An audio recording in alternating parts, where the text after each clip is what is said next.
তারেক রহমান সাহেবের দেশে আসাটা ভীষণ জরুরি এই মুহূর্তে, দেশের জন্য, জনগণের জন্য এবং সবথেকে বড় ব্যাপার তার দলের জন্য।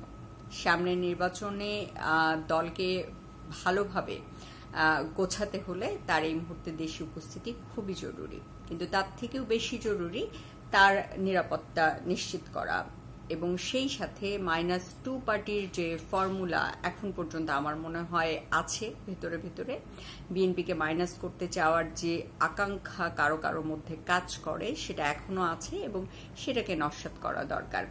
তো সবকিছু মিলিয়ে তারেক রহমান সাহেব দেশে আসবেন কিনা সেটা উনি ভালো বলতে পারবেন, তবে আমি মনে করি যে ওনার দেশে আসলেও যে বিষয়গুলো মাথায় রাখতে হবে সেগুলো হচ্ছে যে যদি কিনা সামনের দিনগুলো আমার ধারণা এটা ঈদের পরপরই দেশের পরিস্থিতি, আইন শৃঙ্খলা পরিস্থিতির বেশ খানিকটা অবনতি হবে।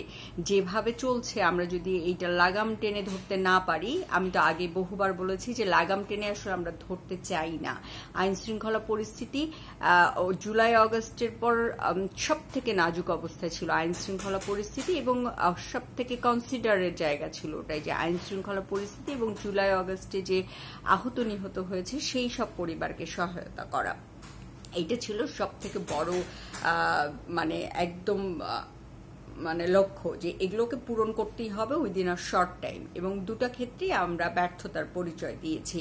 তো আগামী দিনগুলোতে যদি দেখা যায় যে দেশের রাজপথে বড় কোনো ধরনের নাশকতার ঘটনা ঘটলো, বড় কোনো ধরনের ঘটনা ঘটলো এবং সেটা দায়ভার বিএনপির উপর চাপানো হলো এবং বলা বিএনপি তারেক রহমানের উপর চাপিয়ে দিয়ে বলা হলো যে এটা তাদের আসলে রাজনীতি করার অধিকার নাই, বিএনপি আসলে রাজনীতি করার দল হিসেবে থাকার অধিকার হারাইছে।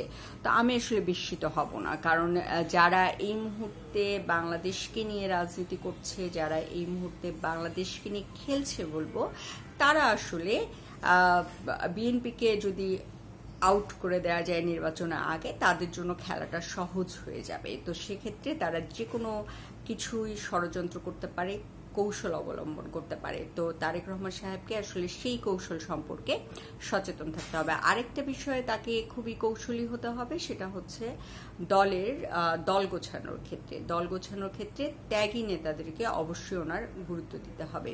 যারা ত্যাগ স্বীকার করেছে এবং যারা তার পরীক্ষিত সহকর্মী তাদেরকে তার পাশে রাখতে হবে, এটার কোনো বিকল্প নাই।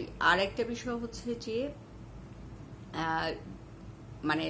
বিএনপি এখন যে অবস্থায় আছে এক ধরনের নীরবতা অবলম্বন করছে, নীরবতা পালন করছে, সেই নীরবতা কিন্তু ভেঙে ফেলতে হবে বিএনপিকে কথা বলতে হবে এবং আসলে বিএনপিকে জনগণের জন্য জনগণের যে ভোটের অধিকার ফিরিয়ে দেয়া, সেটা বিগত 17 বছরে হয়নি, গত 7 মাসে বারবার বলা হয়েছে, কিন্তু আমার ধারণা এই সময়টা পিছিয়ে যাবে নানা উৎসিলায়, নানা কথার মাধ্যমে। একবার আইন শৃঙ্খলার কথা বলা হবে, একবার অর্থনীতির কথা বলা হবে।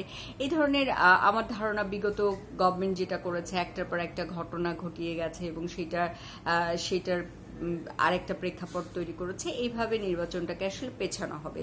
তো জনগণের ভোটের অধিকার ফিরিয়ে দিতে হলেও আসলে বিএনপিকে রাজপথে থাকতে হবে। তো সেই জায়গাটাকে তাদেরকে সচেতন হতে হবে এবং সেভাবে দল গোছাতে হবে এবং যে কোনো ধরনের ষড়যন্ত্র মোকাবেলা করার জন্য বিএনপিকে প্রস্তুত থাকতে হবে। সব থেকে বড় কথা হচ্ছে বিএনপির শীর্ষ নেতৃবৃন্দর নিরাপত্তাটা খুব জরুরি এবং এই নিরাপত্তাটা হচ্ছে ষড়যন্ত্রমূলক যে কৌশল তাদের বিরুদ্ধে নেওয়া হবে সেটা থেকে তাদের নিরাপদ থাকাটা এবং দলকে নিরাপদ রাখাটা খুব জরুরি।